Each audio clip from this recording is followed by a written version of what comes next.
Everyone, तो आज हम देखने वाले हैं क्लास 9 का theorem number 8.4। In a parallelogram opposite angles are equal. दिया हुआ थ्योरम है कि एक पैरेललोग्राम है, उसमें क्या हमें प्रूफ करना है कि अपोजिट एंगल्स इक्वल प्रूफ करना है। ठीक है, देखिए जी, हमें यहाँ पे गिवन यहाँ पे दिया हुआ है कि एबीसीडी क्या है, एक पैरेललोग्राम है। ठीक है, ये पैरेललोग्राम है, इसमें हमें प्रूफ करना है कि इसके अपोजिट एंगल क्या होते हैं, आपस में इक्वल होते हैं। मतलब कि अपोजिट एंगल कौन सा हुआ, जैसे अगर हम ए को ले लें तो ए के अपोजिट में कौन सा है, एंगल सी है। ठीक है, तो मतलब कि हमें ए को सी के इक्वल प्रूफ करना है। और दूसरा क्या है, जैसे अगर हम बी को ले लें तो बी के अपोजिट में क्या है, एंगल डी है, तो हमें B is equal to D ये भी प्रूफ करना है। ठीक है, इतनी चीजें हमें प्रूफ करना है। और मैं देखिए, इसको मैंने यहाँ पे लिखा हुआ है कि गिवन में कि ABCD is a parallelogram. Given में हमें बस ये है कि एक पैरेललोग्राम दिया हुआ है, तो हमने लिख लिया कि एबीसीडी क्या है, एक पैरेललोग्राम है। और हमें प्रूफ करना है कि यहाँ देखिए लिखा हुआ है कि अपोजिट एंगल्स आर इक्वल, मतलब कि एंगल ए एंगल सी के इक्वल है and angle B angle D के। ठीक है, ये इस चीज को हमें क्या करना है, प्रूफ करना है। तो अब इसको प्रूफ करने के लिए आइए हम छोटी सी कंस्ट्रक्शन करते हैं। कंस्ट्रक्शन में हम ये करते हैं कि हम क्या करते हैं, ए से सी को ज्वाइन कर देते हैं। ठीक है, आइए पहले इसको ज्वाइन करते हैं। देखिए हमने क्या किया, ए से सी को ज्वाइन कर दिया। हमने ये क्या किया, हमने ये कंस्ट्रक्शन में किया, तो हमने यहाँ देखिए मैंने यहाँ कंस्ट्रक्शन में लिखा है कि ज्वाइन ए सी। ठीक है, अब देखिए, अब आते हैं हम अपने प्रूफ पर। देखिए प्रूफ में हमें करना ये कि अपोजिट एंगल को इक्वल दिखाना है, कि मतलब एंगल ए, सबसे पहले हम एंगल ए को एंगल सी के इक्वल दिखाने जा रहे हैं। ठीक है, तो देखिए हम शुरुआत कहाँ से करेंगे। देखिए हमें जो गिवन होता है हम वहीं से शुरुआत करते हैं। देखिए हमें गिवन क्या है कि ये क्या है, एबीसीडी एक पैरेललोग्राम है। ठीक है, अगर पैरेललोग्राम है तो पैरेललोग्राम होने का क्या मतलब कि इसके अपोजिट साइड्स क्या होंगे, आपस में पैरेलल होंगे। जैसे ए बी डी सी के पैरेलल होगा और बी सी ए डी के पैरेलल होगा, तो अपोजिट साइड पैरेलल होंगे तभी तो ये पैरेललोग्राम है। ठीक है, तो सबसे पहली चीज हमें क्या मिल गई कि इसमें क्या है, अपोजिट साइड्स आपस में पैरेलल हैं। ठीक है, तो सबसे पहले इसी चीज को आगे लिख लेते हैं, फिर आगे बताते हैं कि आगे और क्या करना है इसके प्रूफ में। तो हमें क्या लिखना है कि opposite sides of a parallelogram is parallel. ठीक है, ये पैरेललोग्राम है जिसमें अपोजिट साइड्स क्या है, आपस में पैरेलल हैं। तो लिखते हैं यहाँ पे सिंस अपोजिट साइड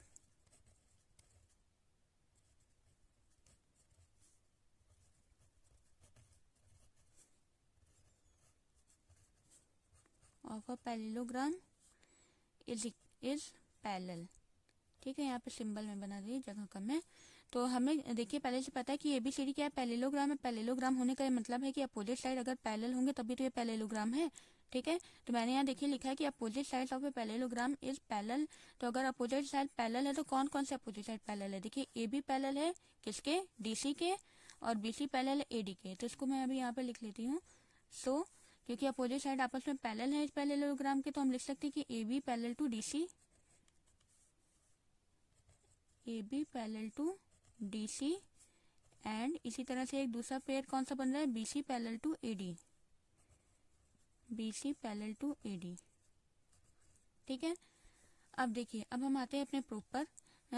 सबसे पहले देखिए, अगर हम इस वाले को देखें, A B parallel to DC, देखिए यहाँ क्या है, ए बी डीसी के पैरेलल है।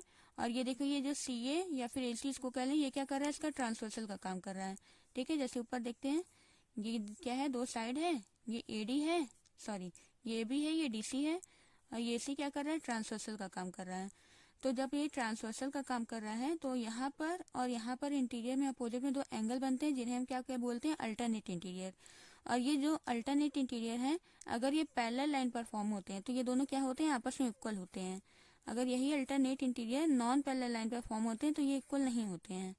ठीक है, लेकिन अगर पैरेलल लाइन पर फॉर्म होते हैं अल्टरनेट इंटीरियर तो वो क्या होते हैं, आपस में इक्वल होते हैं। तो जैसे अगर हम यहाँ देखें, यहाँ देखिए ए बी क्योंकि डीसी के पैरेलल है। ठीक है, ये तो हमें क्वेश्चन में गिवन है। और इसके अलावा ये सी ए क्या है, इसका ट्रांसवर्सल है या फिर एसी बोल लें। तो देखिए यहाँ पर एक एंगल बन रहा है, अगर हम इसको 1 दे दें, और यहाँ पे बन रहा है, इसको 2 दे देते हैं, तो 1 2 के इक्वल होगा। क्यों होगा, क्योंकि अल्टरनेट इंटीरियर एंगल इसको हम बोलते हैं, और अल्टरनेट इंटीरियर अगर पैरेलल लाइन पर फॉर्म होते हैं तो क्या होते हैं, आपस में इक्वल होते हैं। ठीक है, तो अब हम इसी चीज को यहाँ पे लिखते हैं कि देखिए हमें यहाँ पे लिखा हुआ है कि ए बी डी सी के पैरेलल और बी सी ए डी के पैरेलल। तो हमने सबसे पहले पहला वाला लिया है, तो यहाँ पे पहले हम लिखते हैं since A B parallel to D C, क्योंकि ए बी जो है डी सी के पैरेलल और ए सी क्या है, उसका ट्रांसवर्सल है। यहाँ लिखते हैं and A C is transversal. ठीक है, अगर ये इसके पैरेलल है, ये इसका ट्रांसवर्सल है, तो एंगल 1 एंगल 2 के इक्वल होगा। क्यों होगा?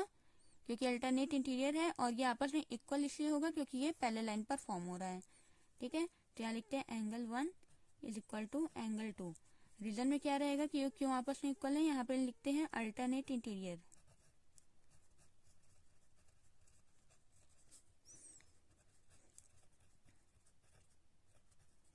ठीक है, तो अगर हम इसको ले लेते हैं इक्वेशन 1। ठीक, अब हम आते हैं दूसरे वाले पर। सेम यही चीज हमें दूसरी साइड से भी करना है। अब देखिए पहले हमने क्या लिया, ए बी डी सी के पैरेलल था। अब देखिए क्योंकि ए बी डी सी के पैरेलल था, पहले हमने ये वाला लिया, और ये ट्रांसवर्सल था तो 1 2 के इक्वल लिया। अब जो दूसरा पेयर है, जैसे ये बी सी ए डी के पैरेलल है, और उसके लिए भी देखिए ये ए सी क्या है, ट्रांसवर्सल है। ठीक है, ये इस तरह से यहाँ पर दिया हुआ है, ये दो पैरेलल लाइन है। ठीक है, और ये क्या है, ट्रांसवर्सल है। तो यहाँ पे देखिए इंटीरियर में अपोजिट की तरफ एंगल बन रहा है, जिसे हम क्या बोलते हैं, अल्टरनेट इंटीरियर। और जो कि क्योंकि ये पैरेलल लाइन पर ही फॉर्म हो रहा है, तो ये भी क्या होगा, आपस में इक्वल होगा। तो इसी तरह से अगर बी सी ए डी के पैरेलल है, ए सी ट्रांसवर्सल है, तो देखिए यहाँ पे एंगल बन रहा है। ठीक, और यहाँ भी बन रहा है। इसको मैंने 1 2 दे दिया, इसको 3 और 4 दे देते हैं। ठीक है, तो अगर ए डी बी सी के पैरेलल है, ए सी ट्रांसवर्सल है, तो एंगल 3 एंगल 4 के इक्वल होगा। क्यों होगा? क्योंकि अल्टरनेट इंटीरियर है, और इक्वल इसलिए होगा क्योंकि ये दोनों क्या हो रहा है, पैरेलल लाइन पर फॉर्म हो रहा है। ठीक है, अब जैसे हमने यहाँ पे लिखा था since A B parallel to D C, अब इसी तरह से लिखेंगे since B C parallel to A D, और सेम यही काम करेंगे। लिखते हैं since B C parallel to A D, B C A D के पैरेलल और ए सी क्या है, ट्रांसवर्सल है, एंड AC is transversal। ठीक है, अगर AC ट्रांसवर्सल है तो एंगल 3 एंगल 4 के इक्वल हो जाएगा। क्यों इक्वल हो जाएगा? Alternate interior.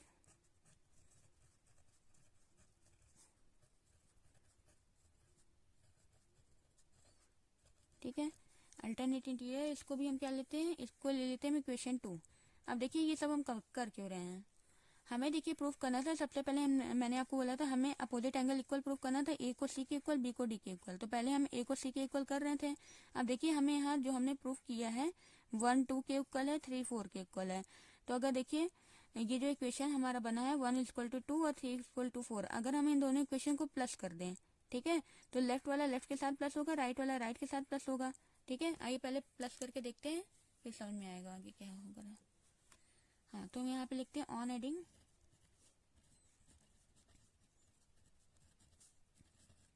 Equation 1 and 2। ठीक है, इक्वेशन 1 और इक्वेशन 2 को हम क्या करेंगे, प्लस करेंगे। इक्वेशन 1 ये है, 2 ये है। ठीक, तो 1 लेफ्ट वाला लेफ्ट के साथ प्लस होता है, राइट वाला राइट के साथ, तो हम यहाँ से लिख सकते हैं angle 1 plus angle 3 is equal to angle 2 plus angle 4।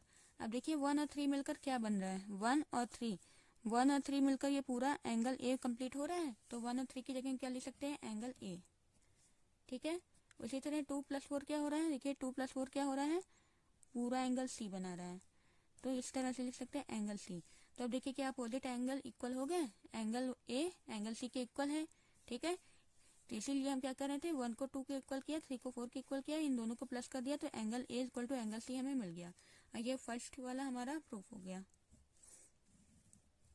1 pair opposite side equal हो गए।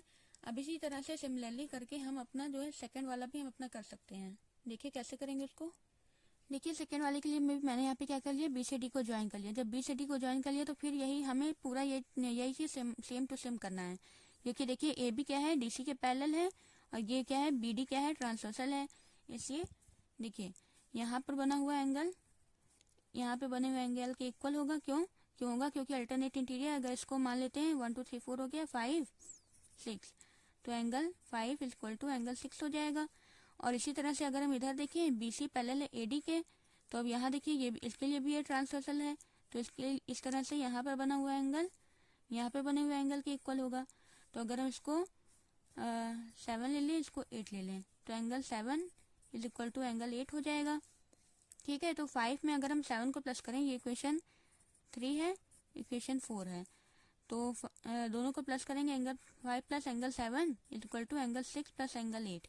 क्या मिलेगा? 5 प्लस 7, सॉरी कुछ गलती हो गई, देखिए इसको तरह से फिर से देखिए 5 क्या है 6 के इक्वल, इसी तरह से 8 क्या है 7 के इक्वल है।